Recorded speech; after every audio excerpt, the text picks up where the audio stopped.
এক মহান মাস, এক বরকতময় মাস, রহমত, মাগফিরত এবং নাজাতের মাস। এই সুমহান মাসে আল্লাহ পাক রব্বুল আলামিন আল্লাহর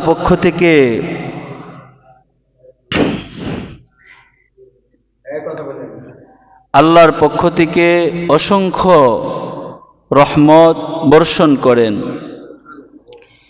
এ মহান মাসে আল্লাহর হাবিব বিশ্বনবী জনাবে মুহাম্মদুর রাসূলুল্লাহ সাল্লাল্লাহু আলাইহি ওয়াসাল্লাম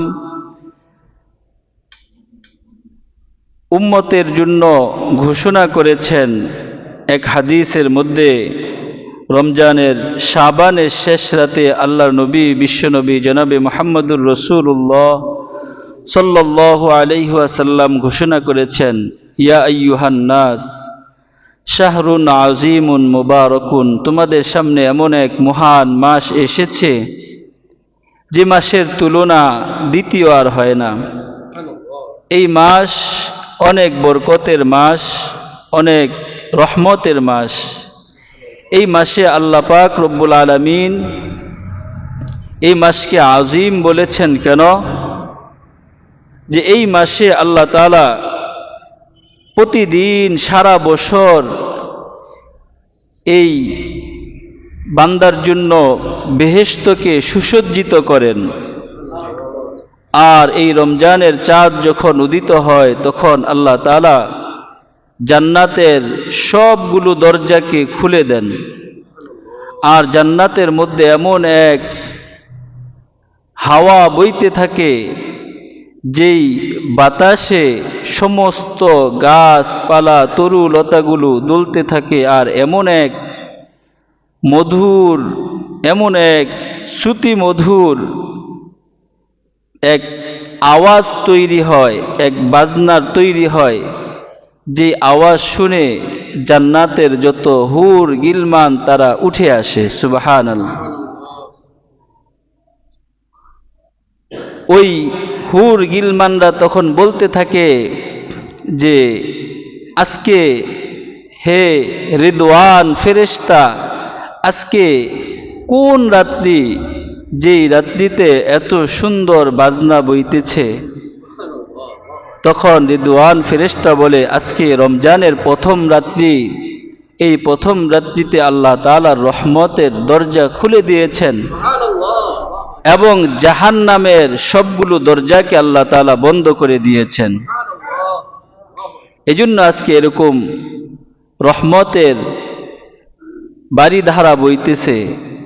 তখন ওই নয়ন ডাগা চক্ষু বিশিষ্ট হুর গিলমানরা তখন বলতে থাকে, কে আছো যে তারা আমাদেরকে বিবাহ করবে? তারা আল্লাহর কাছে আমাদেরকে চাও, আমরা তোমাদের হয়ে যাব। সুবহানাল্লাহ। রমজানুল মুবারক এমন এক বরকতের মাস, যে মাসে দুর্বৃত্ত শয়তানকে শৃঙ্খলাবিদ্ধ করা হয়, তাকে সারা মাসের জন্য আবদ্ধ করে রাখা হয় সমুদ্রের তলদেশে, আর বান্দাদের জন্য জান্নাতের প্রতিটি দরজা খুলে দেওয়া হয়। হাদিসের মধ্যে আসছে, এই রমজানুল মুবারকে যদি কোনো মুমিন মুসলমান বান্দা মৃত্যুবরণ করে, আল্লাহ পাক রব্বুল আলামিন কিয়ামত পর্যন্ত তার জাহান্নামের আযাবকে বন্ধ করে দেন। সুবহানাল্লাহ। এই হাদিসের পরের অংশে বলেন যে তাকে জাহান্নামের আযাব কেন দেওয়া হবে না?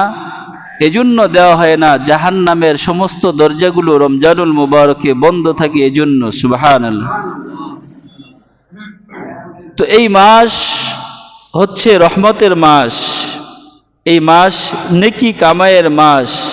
বলছে এই হাদিসের অপর অংশে বলতেছেন যে এই মাসে একটি নফল ইবাদত করলে আল্লাহ তাআলা ওই বান্দার আমল নামায় একটি ফরজের সওয়াব লিখে দেন। শুধু তাই না, যখন একটি ফরজ আদায় করে 70টা ফরজের সওয়াব আল্লাহ তাআলা ওই বান্দার আমল নামায় লিপিবদ্ধ করে দেন। এজন্য হাদিসের মধ্যে আল্লাহ রাসূল সাল্লাল্লাহু আলাইহি ওয়াসাল্লাম বলেন, কুল্লু আমালিন বানি আদামা ইউদাআফুল হাসানাতু বিআশরি আমসালিহা إلى 700 ضعف قال الله تعالى الصوم فإنه لي وأنا أجزي به يدعو شهوته وطعامه من أجله মানুষের প্রত্যেকের আমলের প্রতিদান বৃদ্ধি করা হয় একটি নেকির সওয়াব 10 গুণ থেকে 700 গুণ পর্যন্ত আল্লাহ পাক বৃদ্ধি করে দেন। আল্লাহ তাআলা বলেন কিন্তু রমজানের বিষয়টি আলাদা, কেননা তা একমাত্র আমার জন্য এবং আমি নিজেই এর প্রতিদান দিব। সুবহানাল্লাহ। বান্দা তো আমার জন্য নিজের প্রবৃত্তিকে দমন করে এবং পানাহার ত্যাগ করে, এই জন্য রোজার প্রতিদান আমি দিব। রোজার প্রতিদান আল্লাহ পাক রব্বুল আলামিন স্বয়ং দান করবেন। এজন্য রমজানে রোজা রাখা এটা হচ্ছে বান্দার জন্য অন্যতম একটি ফরজ ইবাদতের মধ্যে একটি ফরজ। আল্লাহ তাআলা যতগুলো ফরজ ইবাদত দান করছেন, নামাজ, রোজা, হজ, যাকাত, এগুলোর মধ্যে রোজা একটি ফরজ। এই রোজার প্রতিদান অনেক বেশি। বলছেন রোজা আল্লাহর কাছে অনেক দামি, অনেক প্রিয়। রমজানের 6টি বৈশিষ্ট্য আছে। রোজাদারের 6টি বস্তু দ্বারা সম্মানিত করা হয়েছে রোজাদারকে। এক হচ্ছে রোজাদারের মুখের দুর্গন্ধ আল্লাহ তাআলার কাছে মৃগ নাভির সুগন্ধির চাইতে অধিকতর প্রিয়। সুবহানাল্লাহ। দ্বিতীয় নাম্বার হচ্ছে সমুদ্রের মাছও রোজাদারের জন্য ইফতার পর্যন্ত দোয়া করতে থাকে। সুবহানাল্লাহ। অপর হাদিসের মধ্যে আসছে যে ফেরেশতারা এই রোজাদারের জন্য সেহরি থেকে যখন সুবহে সাদিক শুরু হয়, এই সুবহে সাদিক থেকে সূর্য অস্ত ইফতার পর্যন্ত ফেরেশতারা ওই রোজাদারের জন্য মাগফিরাতের দোয়া করতে থাকে। সুবহানাল্লাহ। 3 নাম্বার হচ্ছে রোজাদারের সম্মানে প্রতিদিন জান্নাতকে সুসজ্জিত করা হয়। 4 নাম্বার হচ্ছে রমজানে দুর্বৃত্ত শয়তানকে বন্দী করে রাখা হয়।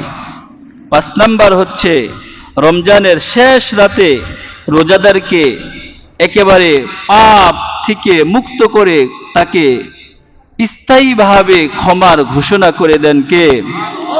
আল্লাহ তাআলা তাকে ক্ষমার ঘোষণা করে দেন।